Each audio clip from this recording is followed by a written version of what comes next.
পরিচ্ছেদ ১-৪ পরিচ্ছেদ নেই ৫ ইবনু আব্বাস রাই হতে বর্ণিত। মহান আল্লাহর বাণিক ওয়াহি দ্রুত আয়ত্ত করার জন্য আপনি ওয়াহি নাইল হওয়ার সময় আপনার জিহবা নাড়বেন না। সূরা কিয়ামাহ ৭-৫-১-৬ এর ব্যাখ্যায় ইবনু আব্বাস বলেন, আল্লাহর রাসূল সাল্লাল্লাহু আলাইহি ওয়াসাল্লাম ওয়াহি অবতরণের সময় তা আয়ত্ত করতে বেশ কষ্ট করতেন এবং প্রায়ই তিনি তার উভয় ঠোঁট নড়াতেন। ইবনু আব্বাস রাই বলেন, আমি তোমাকে দেখানোর জন্য ঠোঁট দুটি নাড়ছি যেভাবে আল্লাহর রাসূল সাল্লাল্লাহু আলাইহি ওয়াসাল্লাম তা নড়াতেন।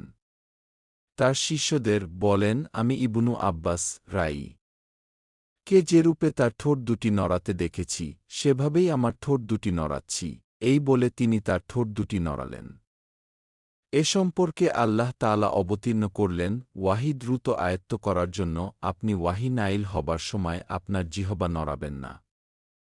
এর সংরক্ষণ ও পাঠ করানোর দায়িত্ব আমার। সূরা কিয়ামাহ ৭-৫-১-৬ ইবনু আব্বাস রাত বলেন, এর অর্থ হল তোমার অন্তরে তা হেফায়েত করা এবং তোমার দ্বারা তা পাঠ করানো। সুতরাং আমি যখন তা পাঠ করি তখন আপনি সেই পাঠের অনুসরণ করুন। সূরা কিয়ামাহ ৭-৫-১-৮ ইবনু আব্বাস রাত বলেন, অর্থাৎ মনোযোগ সহকারে শুন এবং চুপ থাক। তারপর এর বিশেষ বর্ণনার দায়িত্ব তো আমারই। সূরা কিয়ামাহ ৭-৫-১-৯ অর্থাৎ তুমি তা পাঠ করবে, এটাও আমার দায়িত্ব। তারপর যখন আল্লাহর রাসূল সাল্লাল্লাহু আলাইহি ওয়াসাল্লাম এর নিক জিবরিল আসতেন তখন তিনি মনোযোগ দিয়ে কেবল শুনতেন। জিবরিল চলে যাবার পর তিনি যেমন পাঠ করেছিলেন আল্লাহর রাসূল সাল্লাল্লাহু আলাইহি ওয়াসাল্লাম ও তদ্রূপ পাঠ করতেন।